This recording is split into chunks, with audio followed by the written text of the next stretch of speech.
Manuel Charlín atracado y golpeado en su casa de Vilanova. Laureano Ubiña detenido y puesto en libertad en la misma mañana. Y la policía que desvela que Moñux, el que fuera novio de la narcoabogada gallega Tania Varela, sospechaba del hijastro de Ubiña. Parece ser que recibió amenazas de muerte 2 meses antes de ser acribillado por unos sicarios. No estamos hablando del guión de ninguna película, sino de lo que ha pasado este miércoles. En Galicia, los nombres asociados a la era dorada del narcotráfico vuelven a ocupar los grandes titulares. ¿Qué tal? Buenas tardes. Enseguida les contamos los detalles de todas esas operaciones en una jornada muy tensa en el Parlamento gallego, con un duro enfrentamiento entre Villares y Feijóo, que enseguida vamos a escuchar, y con Cifuentes más en la picota que nunca. Su entorno asegura que dimitirá si Rajoy se lo pide. Es miércoles 11 de abril, hay más que contar.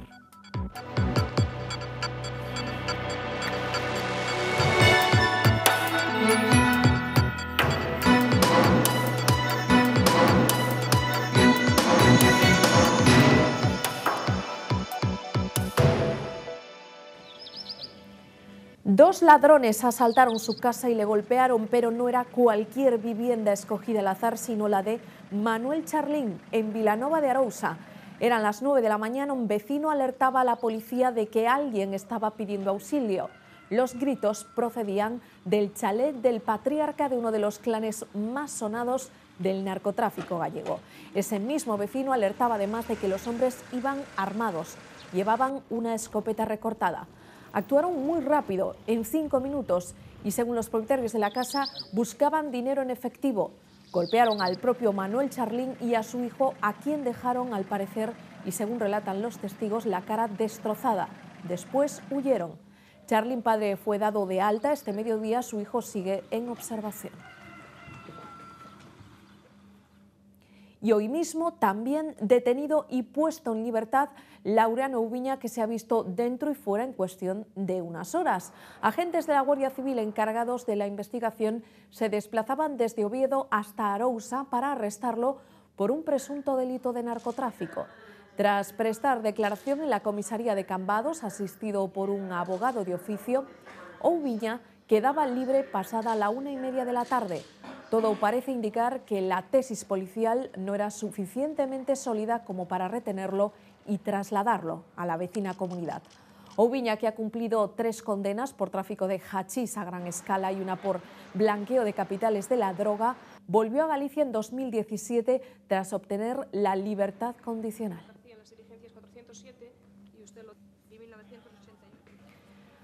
Alfonso Díaz Moñús sospechaba del hijastro de Ubiña, de David Pérez Lago, con el que tenía algo en común, una mujer, la narcoabogada gallega Tania Varela, novia de ambos.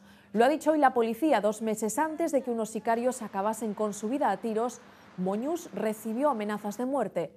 El letrado los defendió a ambos, a Pérez Lago y a Tania Varela, en un caso de narcotráfico por un desembarco de droga, aunque finalmente abandonó la defensa del hijastro de Ubiña. Pero en el banquillo se sienta, sin embargo, solo una persona, este hombre que ven, Miguel Ángel Durán, detenido en Brasil y que niega la acusación, aunque los teléfonos lo sitúan en las inmediaciones del lugar del suceso. Tania Varela prestará declaración por videoconferencia la próxima semana desde Cataluña. Es ya el 3er juicio por este caso.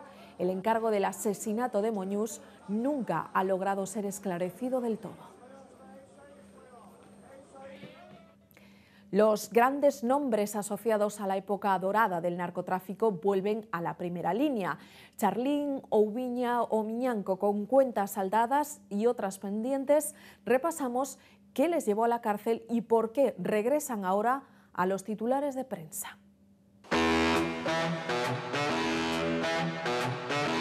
Bastiones del narcotráfico en Galicia y tras años entre rejas, sus nombres vuelven poco a poco a la actualidad. Manuel Charlín Gama y Laureano Ubiña fueron ya en 1990 dos de los grandes nombres encarcelados en la histórica Operación Nécora. A Manuel Charlín le detenían en su fábrica de conservas y pasó 20 años entre rejas. No sería hasta julio de 2010 cuando abandonase de forma definitiva la prisión de Alhama. Para encontrar su primera condena por tráfico de drogas hay que remontarse a 1983. Después llegaría la Nécora. En aquel momento cumplió 4 años de cárcel, pero 6 días después de salir en libertad, el juez Garzón volvió a decretar su ingreso en prisión por un alijo de más de 500 kilos de cocaína a bordo del Halcón II. Desde dentro vio cómo las autoridades incautaban de sus bienes y los de su familia por un valor superior a los 20 millones de euros. Entre ellos, sus símbolos, el Pazo de Vista Real y la conservera Charpo. A su salida, Manuel Charlín se encontró a su familia como protagonista de otra operación policial llamada Repesca. A las fuerzas del orden les llamó la atención que la familia estuviese recuperando gran parte de sus bienes, un presunto delito de blanqueo de capitales. Manuel Charlín vivía hasta hoy tranquilo en su residencia de Vilanova. Hace poco más de un año, Laureano Ubiña salía de Navalcarnero. Había conseguido el 3er grado y se incorporaba a una organización de ayuda a inmigrantes y toxicómanos tras más de 2 décadas en prisión. Le ayudó su edad, su comportamiento y su mala salud. Sigue empeñado en demostrar que la operación Nécora fue un montaje, mientras ha llevado a la gran madre de la droga, Carmen Avendaño, a los juzgados por vulneración de su honor. A Sito Miñanco le situábamos hasta hace casi 2 meses en Algeciras. Llevaba allí 2 años tras quedar en régimen de semilibertad tras su última condena impuesta en 2004. Era voluntario en una ONG y trabajaba en un aparcamiento. El cambadés de 62 años volvía a los titulares y a la cárcel el 28 de febrero junto a otras 40 personas en una gran operación antidroga, la Operación Mito. Se cree que su reciente vida era una tapadera. Hace 30 años conseguía escapar de las garras de la Operación Nécora, pero en el año 91 fue detenido. Pasó 20 años en prisión. En 2001, mientras esperaba por otra pena pendiente por tráfico de hachís, fue detenido cuando controlaba el trasvase de 5 toneladas de cocaína. Fue condenado a 16 años, por el momento su última pena. Duro enfrentamiento esta mañana en el Parlamento de Galicia. Feijóo se encaraba al líder de En Marea, Luis Villares, tras las acusaciones vertidas por este contra el exmandatario autonómico Gerardo Fernández Albor. Villares habló de una inmerecida medalla y de contactos con narcos en Portugal, y la bancada popular saltó. Non é quen de levantar o seu silencio para explicar por que hai uns meses concedeu unha medalla a un Fernández Albor que levaba 3 anos sen ir a traballar, unha medalla ao traballo, a comprar e a vender silencios. Eso era o que compraban con esa medalla, eso era o que compraban con ese salario. O presidente da Xunta antigo, que feísimo. O feo era, señora diputada, reunirse en Portugal cos capos do narcotráfico galego e despois, aínda a día de hoxe, recibir unha medalla por eses feitos. Un silencio que o converte a vostede en cómplice, igual que converte a vostede en cómplice de outro delito do que xa lle pedimos explicacións aquí, polo que vostede ainda non deu explicacións. Que delegado do goberno lle pasou a vostede as fotos co seu amigo narcotraficante Marcial Dourado? Pois acabamos de coñecer realmente como é vostede. Sí, como é vostede. E nos preocupa. Vostede, cando definitivamente se vaya desta Cámara, nos vai a dar garantías de que vai a respetar a presunción de inocencia da xente? Unha persona que calumnia e inxuria de forma continuada e constante, incluso a persoas que cumpriron 100 anos, vostede acaba de mancillar outra vez a biografía de un presidente da Comunidade Autónoma. Eu xa estou acostumbrado. Me remito a ese diario de sesións de toda a oposición, que poderon decir que o señor Albor pecara de ingenuidade, pero nunca admitiron ningún tipo de responsabilidade do señor Albor. Mire, aínda que vivira vostede 2 vidas, non lle chegaría á altura da dignidade do presidente Albor. Sesión bronca del Parlamento del que rescatamos este otro momento, cuando el diputado del BNG, Luis Bará, rompe 2 fotografías del rey desde su intervención en la tribuna en la que posó una bandera de su formación. En ese momento se estaba debatiendo sobre la ley Mordaza, cuya derogación piden los nacionalistas. Bará, que defendió que se aferra a la reciente resolución del Tribunal de Derechos Humanos de Estrasburgo, que entiende que la quema de imágenes del monarca no es delito, sino que forma parte de la libertad de expresión.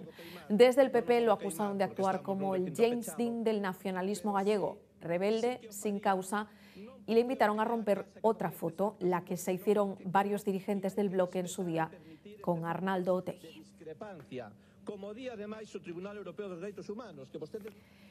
El Consello Consultivo revisará la polémica operación de compra de 2 pisos por parte de la Marea de A Coruña, aún afín a sus siglas, viviendas que fueron adquiridas para pisos sociales.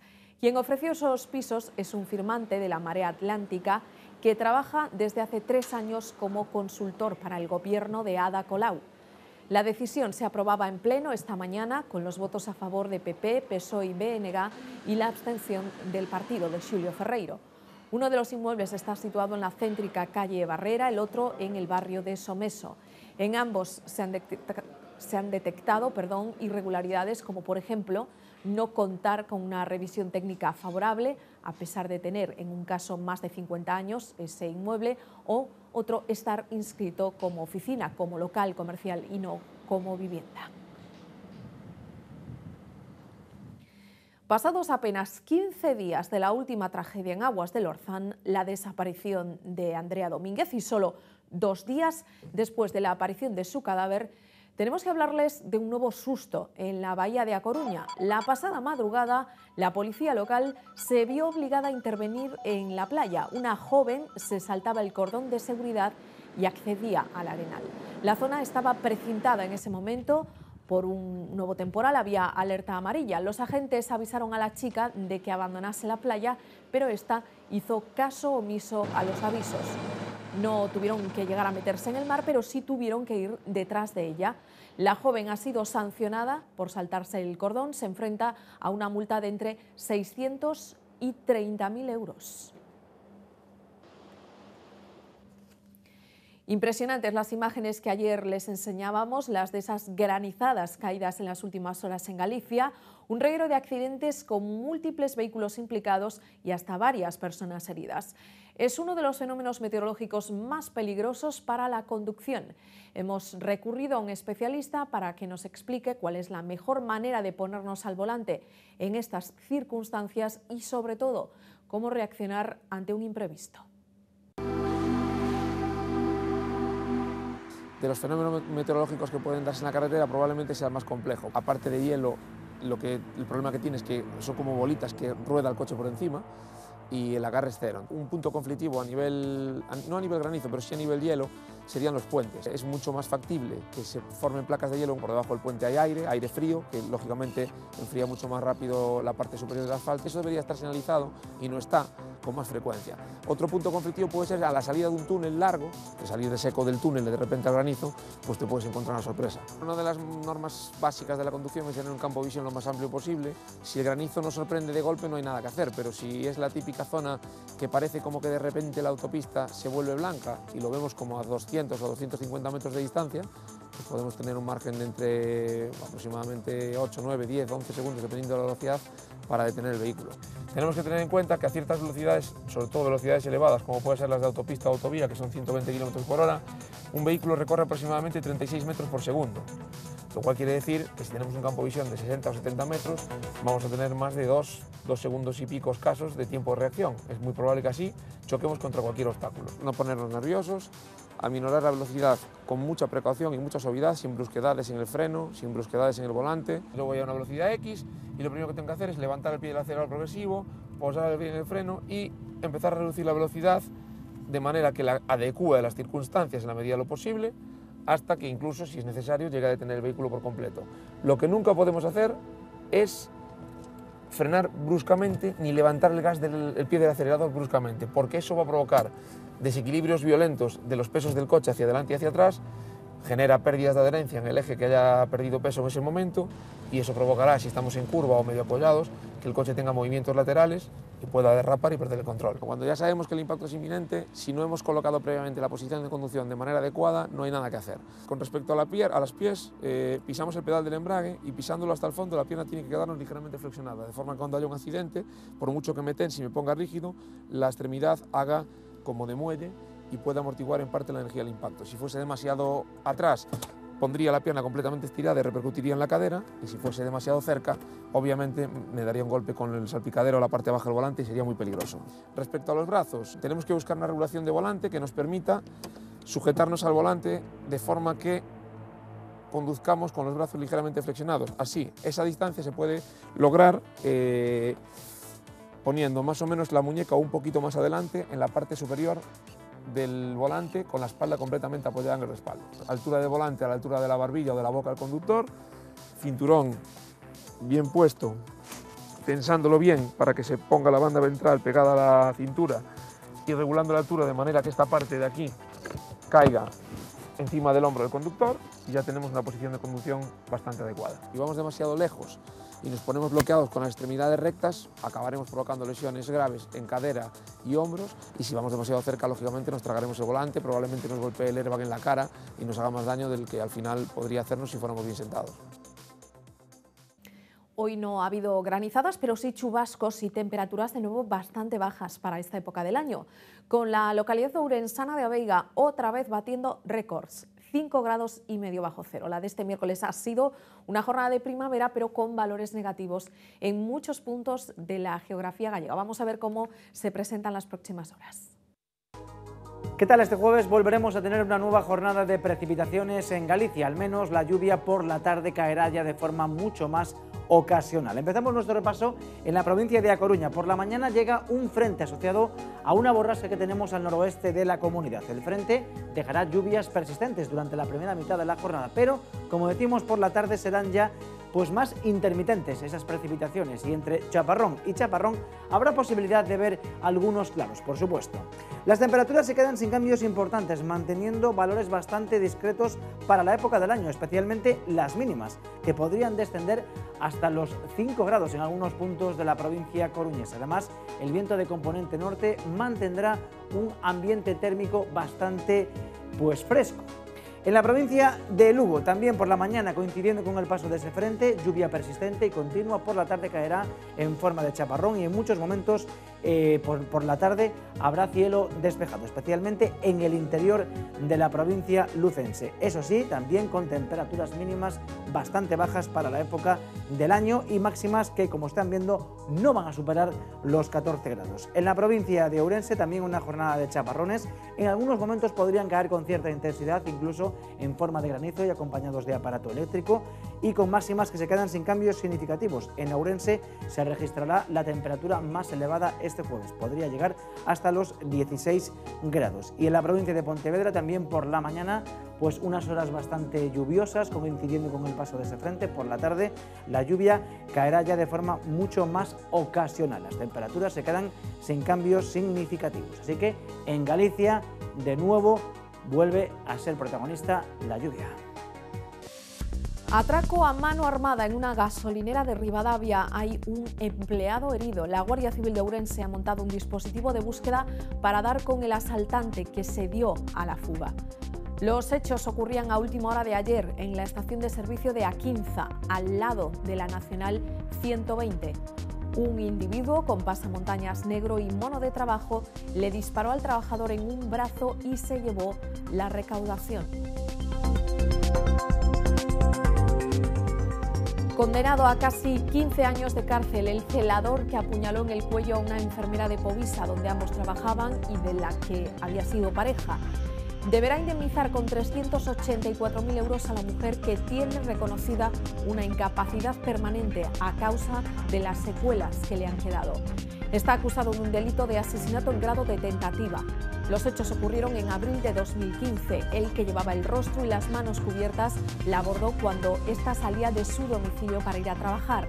Ella lo reconoció por la voz y las zapatillas que llevaba puestas. Importantes daños en una casa de Monforte tras declararse un incendio en La Boardilla. En el momento del suceso estaba dentro una mujer que pudo salir por su propio pie. Los primeros indicios apuntan a que las llamas se originaron junto a una chimenea que estaba encendida. El gran tamaño del inmueble y la estructura de madera del tejado dificultaron las tareas de extinción. Vecinos de la parroquia ayudaron enganchando cisternas a sus tractores. Tendrá que dejarse el pelo largo si se quiere librar de la cárcel. Han oído bien. Un tribunal de Vigo obliga a un condenado a mantener 3 centímetros de longitud de cabello a cambio de suspender sus 3 años de prisión por trapicheo. Tan singular ofrecimiento tiene un motivo: probar cada cierto tiempo que está limpio de drogas, entregando una muestra de su cabellera a los forenses. Funcionarios de justicia gallegos se han trasladado este miércoles a Madrid para pedirle al ministro que medie en el conflicto. Le han entregado una carta en la que además solicitan entrevistarse con representantes de todos los grupos parlamentarios. En la misiva explican su situación tras 60 días de huelga y recuerdan sus reivindicaciones: la equiparación en el complemento autonómico o la creación de nuevas plazas para reforzar el cuerpo.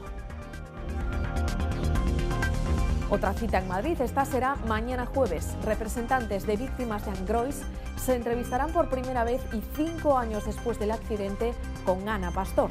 Hubo un intento frustrado de reunión en 2016, pero coincidió con el nombramiento de Pastor como presidenta del Congreso y se canceló. Quieren que pida perdón y que asuma su responsabilidad en el siniestro. Pastor era en aquel momento ministra de Fomento. Hay una comisión de investigación aprobada, pero esta lleva 7 meses bloqueada en las Cortes. Manuel Martínez, alcalde de Becerrea y vicepresidente de la Diputación de Lugo, ha sido expulsado de la institución provincial. El presidente Darío Campos firmaba hoy su cese. Será relevado en el cargo por el regidor de Afonsagrada, Argelio Fernández. Este martes Martínez volvía a votar con el PP y en contra de su partido en el pleno extraordinario, como ya hizo en otras ocasiones. Se da por hecho que también será expulsado del PSOE. Ella ha avanzado que volverá a presentarse a la alcaldía, quizás en una lista independiente. Cada día más de 5.000 gallegos dejan de ir a su cita en el hospital o centro de salud. Un absentismo que se nota sobre todo en atención especializada, con dermatología y psiquiatría a la cabeza. Ocurre hasta en las operaciones de cirugía, donde casi un 1% de los enfermos no se presentan en quirófano el día que tienen programada la intervención. El Sergas recuerda que hay vías para cancelar la consulta por internet, a través de mensajes SMS o telefónicamente.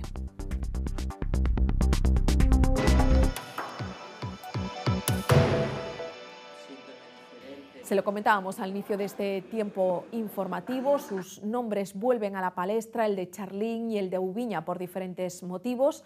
A Ubiña lo detenían por un supuesto delito de narcotráfico y al patriarca de los Charlines unos desconocidos lo atracaban esta mañana en su propia casa. En la puerta se desataba la tensión.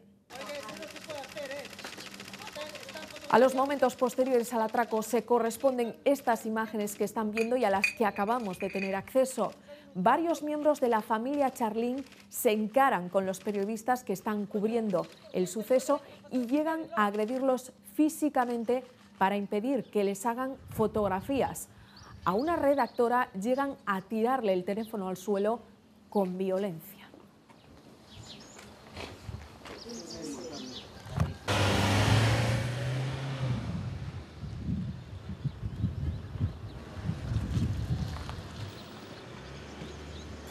Ustedes que pueden permitir sacar a mí una foto.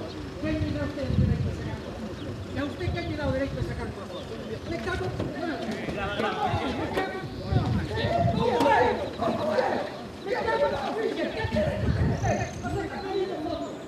¿Qué derecho tiene a sacar a mí una foto? ¿Por qué me sacan a mí una foto? ¿Qué cometí? ¿Qué delito cometí?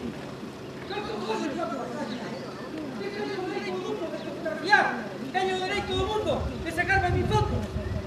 Fixen igual para que ustedes me saquen fotos a mí ou ao meu coche.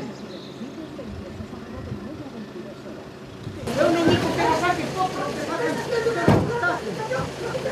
Hombre, ti saco o teléfono xa. Ti saco o teléfono. Como vas a chapar? Vámonos si me pongo. Vámonos si me pongo. Vámonos si me pongo. ¿Qué estás haciendo? ¿Qué estás haciendo? ¿Qué estás haciendo? Saca fotos, hombre.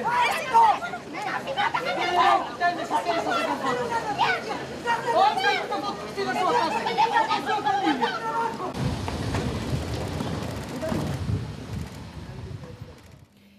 Cristina Cifuentes podría estar ante sus últimos días como presidenta de la Comunidad de Madrid. Fuentes de Ciudadanos aseguran que el PP les ha pedido tiempo. El Partido Naranja redoblaba su presión en las últimas horas.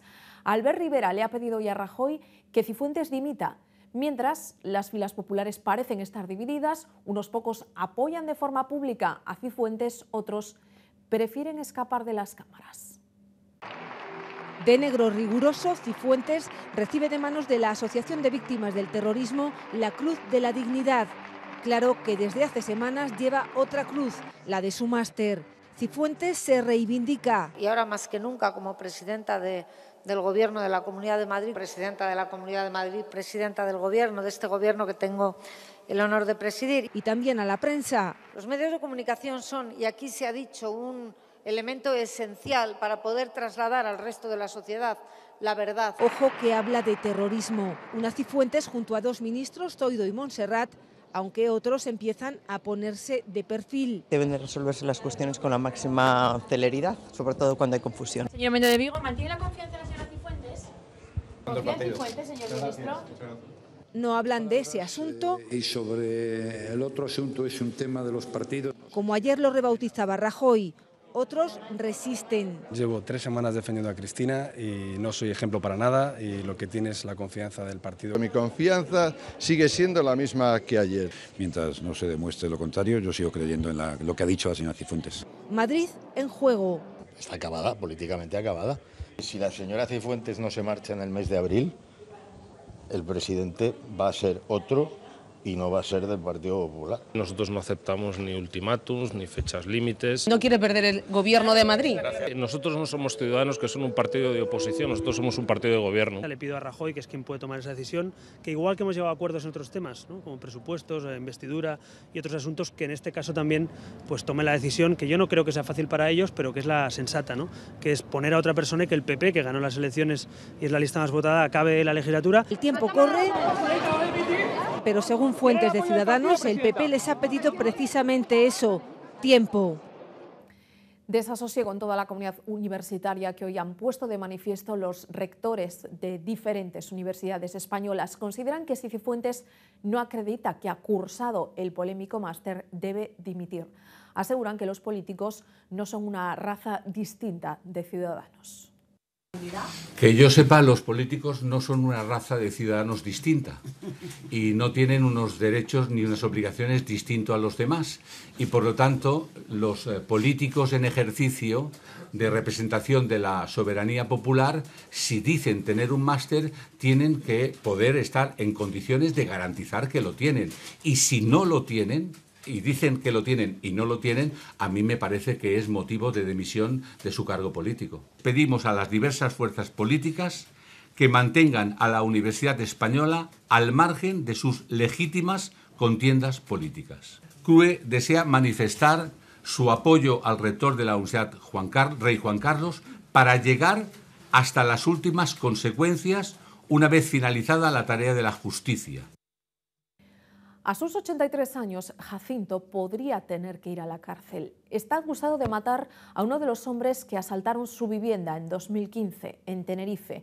Estos entraron armados y llegaron a golpear a su esposa. Él cogió una pistola y disparó. Asegura que actuó en defensa propia, pero el jurado entiende que podría haber repelido la agresión de otra manera. El jurado popular ha encontrado a Jacinto culpable. A sus 83 años podía ir a la cárcel por matar a uno de los asaltantes que en 2015 entraron en su casa armados. Los ladrones golpeaban y torturaban a su esposa cuando Jacinto cogió una pistola de la que no tenía licencia y disparó una primera vez al suelo. La intención era que se fueran. Estos señores no se van. Se ve entre la espada y la pared. Un segundo disparo impactó en uno de los asaltantes, que falleció. El otro huyó. Pero el jurado no considera que actuara en defensa propia porque, dicen, podría haber empleado otros medios para repeler la agresión. ¿Qué otros medios podía haber utilizado? O sea, hay que verse en el momento, en el lugar.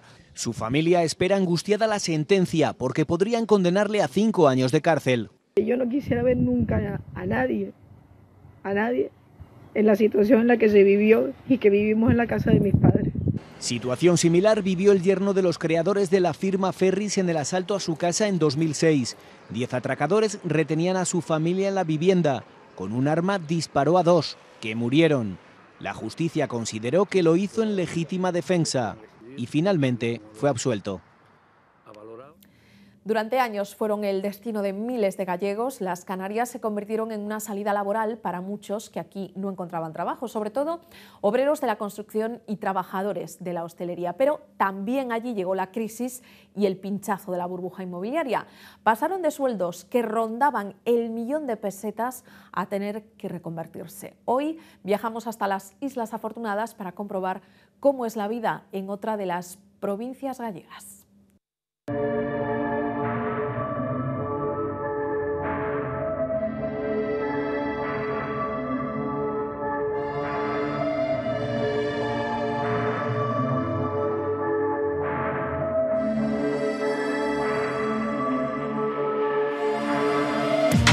Pasar un año de crisis muy agravantes en Canarias del 2000, nosotros lo hemos notado del 2007, 2009 al 2014, tras una grave recesión en Canarias, pues ahora se está reactivando un poquito el sector,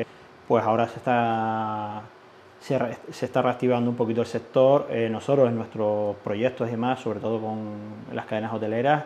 É diferente, ali é máis, polo tempo e todo, pois é máis difícil, é máis duro aquí, pois andas máis na calle, é outra forma, non somos máis retos, máis, eles son máis diferente, pero bueno. E mellor en Galicia, o sea, que che gusta máis de Galicia, que máis botas de menos e que che gustaría ter aquí, non sei que... Todo, a terra sempre é a terra, pero algún decidiu a vida esta, pois é así. Pero sí, se vete de menos, está claro, a mí me emociona falar. O tema de traballo é máis ben polo que se ganaba moito máis, ali non se gana, era unha miseria. Home, daquera non ganábamos moitos cartos, aquí se ganaron moita pasta. De 5, 6 mil, de 3 mil non baixabas nunca. E a túa moza daquela tamén veu porque había máis traballo? Sí, tamén viñamos por os traballos dous, claro, está claro. Ela en que traballa? Sí, de camarera de pisos, eso, na limpieza nos hoteles, que suelen traballar o 90% das gallegas. Sí, claro, e veñen aquí, sí, aquí nos hoteles o 90%. Dicíasme que xa non tes pensado volver a Complicado. Complicado por que? Por os fillos xa non queren marchar. Non sei se os levastes por ali. Sí, levos, gustalle en verano. O inverno é duro. No verano sí que hai festas, van para un lado, van para outro, sí, o verano é mellor, non? Non queremos volver, pero complicado se verá a cousa.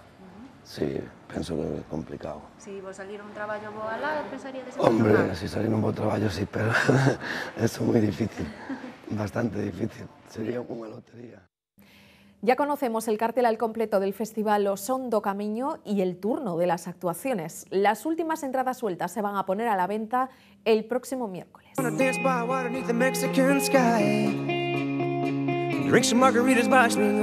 Los encargados de abrir el espectáculo serán The Killers el jueves 28 de junio, cerrará el día 30 Lenny Kravitz y en el medio el 29 Jamiroquai.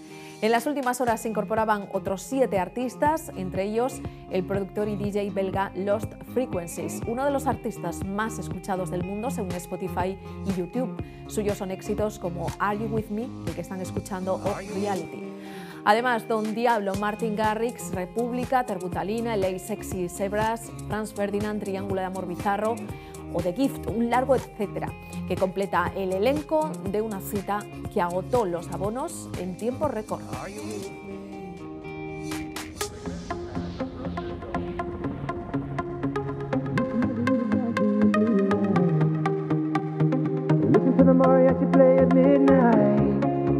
Are you with me?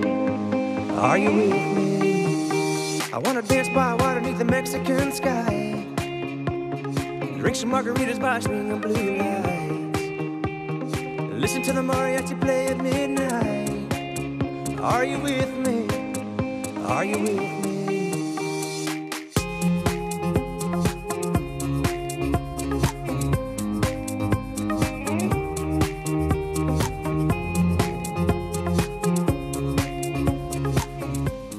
Nosotros nos vamos ya, pero recuerden, si quieren estar al tanto de todo lo que ocurre, lo tienen en lavozdeGalicia.es. Volvemos mañana a las 8. Adiós.